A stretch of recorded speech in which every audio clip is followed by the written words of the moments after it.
فجر کی قضا ظہر سے پہلے پڑھیں یا بعد میں؟ اگر فجر کی نماز قضا ہو جائے تو کیا ظہر کی نماز سے پہلے فجر کی قضا پڑھیں یا ظہر کی نماز کے بعد قضا پڑھیں؟ محمد مرسلین انڈیا سے۔ پہلے پڑھیں۔ ایک تو فجر قضا کر دی، یہ گناہ، اوپر سے اتنی تاخیر کر رہے ہیں تو گناہ در گناہ ہوگا۔ حدیث میں آتا ہے من نام عن صلاۃ او نسیھا فلیصلیھا اذا ذکرھا فإن ذلک وقتھا۔ صحیح حدیث ہے، آپ صلی اللہ علیہ وسلم نے فرمایا کسی کی آنکھ نہ کھلے نماز میں یا بھول جائے تو جیسے ہی یاد آئے یا جیسے ہی جاگ آئے فوراً نماز پڑھے وہ، اور یہی پھر اس کا وقت ہوگا۔ تو اس میں تاخیر کرنا ٹھیک عمل نہیں ہے، تو ظہر تک بھی ڈیلے نہ کریں اس کو، یہ بھی غلط ہے۔ قضا نمازیں کس طرح پڑھیں؟ قضا نمازیں کس طرح پڑھنی چاہیے؟ کیا ان کی پانچوں نمازیں اکٹھے ایک وقت میں پڑھ سکتے ہیں؟ وحید اللہ خان کوہاٹ سے۔ جی ہاں، ایک وقت میں، ایک دن میں آپ پڑھ سکتے ہیں، ایک ٹائم پہ بھی پڑھ سکتے ہیں۔ 5 نہیں بلکہ وطر کی قضا بھی واجب ہے، تو وطر ملا کے 6 ہو جائیں گی، تو وہ قضا اکٹھی بھی پڑھ سکتے ہیں۔ اور نیت یہ کرنی ہے کہ میرے ذمے، جیسے فجر آپ پڑھ رہے ہیں تو نیت یہ کریں میرے ذمے فجر کی جتنی نمازیں لازم ہیں ان میں سے میں سب سے پہلی نماز پڑھ رہا ہوں۔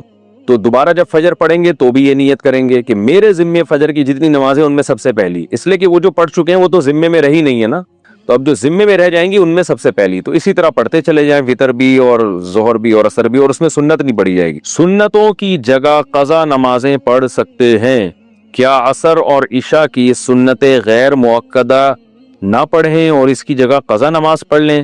کس طرح نفل بھی نہ پڑھیں تو کیا یہ صحیح ہے؟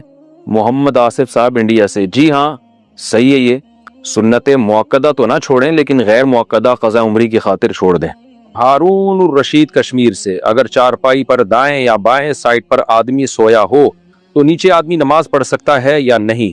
لیکن چارپائی پہ کوئی بندہ سو رہا ہے دائیں یا بائیں تو وہ تو بالکل ہی جائز ہے، لیکن اگر سامنے بھی سو رہا ہے نا چارپائی کے اور آپ اس کی طرف رخ کر کے نماز پڑھ رہے ہیں تو نماز ادا ہو جائے گی، لیکن یہ عمل ناپسندیدہ ہے کیونکہ اس سے خشوع و خضوع میں خلل واقع ہوتا ہے، خاص طور پہ جب سامنے والے جو لیٹا ہوا آدمی اس کے چہرے کا رخ آپ کی طرف ہو تو ناپسندیدہ ہے۔ ہاں ضرورت ہو، جگہ نہیں ہے تو پھر جائز ہے، جیسے کہ صحیح بخاری میں، مسلم میں حضرت عائشہ رضی اللہ تعالی عنہ فرماتی ہیں کہ میں نبی صلی اللہ علیہ وسلم کے سامنے لیٹی ہوئی ہوتی تھی، آپ نماز پڑھتے تھے، جب سجدہ کرنے لگتے تو میرے پاؤں پہ اشارہ کرتے، میں اپنے پاؤں سمیٹ لیتی، آپ سجدہ کرتے۔ تو وجہ اس کی یہ تھی کہ آپ کا حجرہ مبارک بہت چھوٹا تھا، جگہ نہیں تھی۔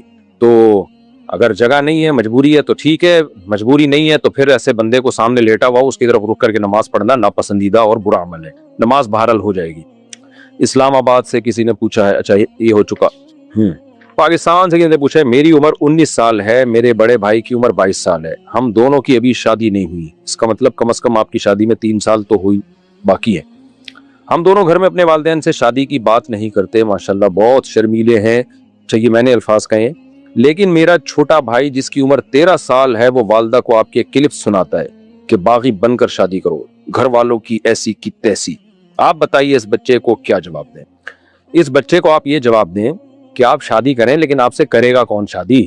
شادی یک طرفہ کام نہیں ہے، یک طرفہ کام ہوتی نا لڑکی والوں کی رضا کے بغیر بھی ہو جاتی تو 4 بیویاں ہوتی ہر آدمی کی، اور شادیاں بھی بہت اپر لیول کے خاندانوں میں کی بھی ہوتی۔ تو 13 سال کے لڑکے کو دے گا کوئی نہیں شادی رشتہ، آج کل 23 سال کے کو نہیں دیتے، 33 سال کو نہیں دیتے جب تک وہ کما نہ رہا ہو، تو وہ دے گا کون؟ مسئلہ یہ ہے نا۔ تو اس لیے باتیں کرنے پر گورنمنٹ کی طرف سے کوئی پابندی نہیں ہے، جب وہ والدہ کو کلپ سنایا کرے تو والدہ کو چاہیے میرا والا یہ کلپ سنا دے ان کو، تو کلپ کا مقابلہ کلپ سے ہی کیا کریں آپ لوگ، ٹھیک ہے نا۔ تو 13 سال کے لڑکے کو کوئی دے گا نہیں اپنی بیٹی، کیونکہ وہ کما نہیں رہا ہے اور ظاہر ہے بالغ بھی نہیں ہوا ہوگا 13 سال میں، میرا خیال ہے بالغ 14-15 سال کی عمر میں جا کے بندہ بالغ ہوتا ہے۔ تو والدہ کو کلپ سنائے تو یہ میرا والا کلپ اس کو دے دیا کریں، یہ والا کلپ سنا دیں۔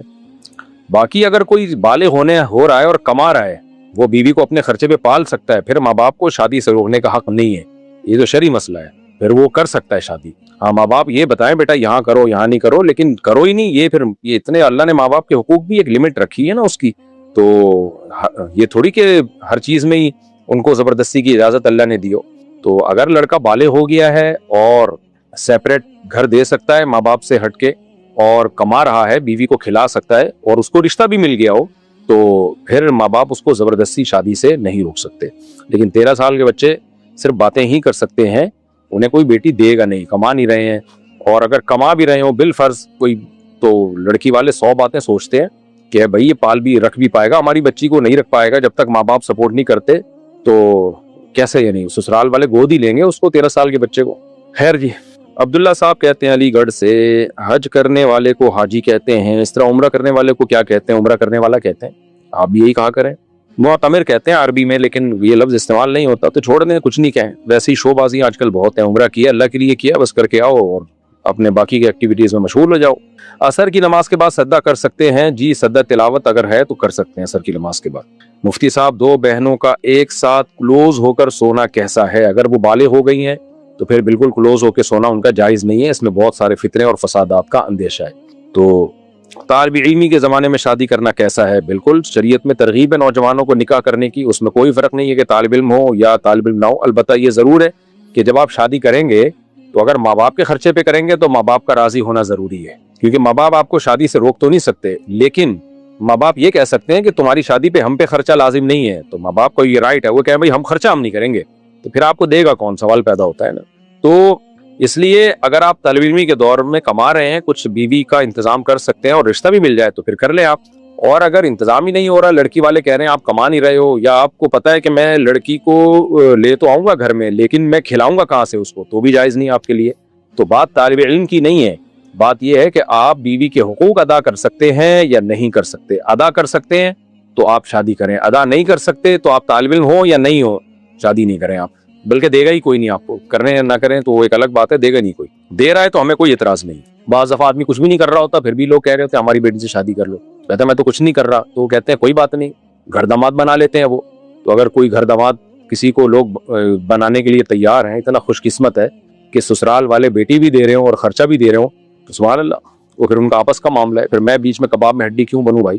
اچھا بھائی، لیکن علم کی وجہ سے شادی میں تاخیر کرنا نا کہ ابھی میں پڑھائی میں مشغول ہوں، یہ ٹھیک عمل نہیں ہے۔ آپ علم اللہ کے لیے حاصل کر رہے ہو، اللہ کے کو راضی کرنے کے لیے، تو پھر اللہ کی تعلیمات اور اللہ کے احکامات اور نبی کی تعلیمات یہی ہیں کہ نکاح میں تاخیر مت کرو، یہ گناہوں میں پڑنے کا بہرحال اندیشہ ہوتا ہے۔ پھر طالب علمی کی وجہ سے نکاح میں تاخیر کر رہا ہے تو اس کی وجہ سے لڑکیوں کے نکاح میں بھی تاخیر ہو رہی ہے، ان کا کیا قصور ہے بھائی؟ آپ کے علم کی وجہ سے اگلے کو کیوں؟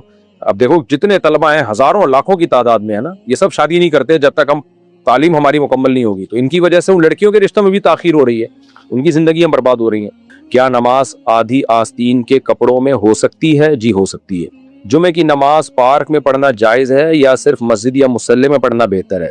مسجد یا مصلی میں پڑھنا بہتر ہے، مسجد میں، مصلی بھی نہیں، مسجد تو پراپر۔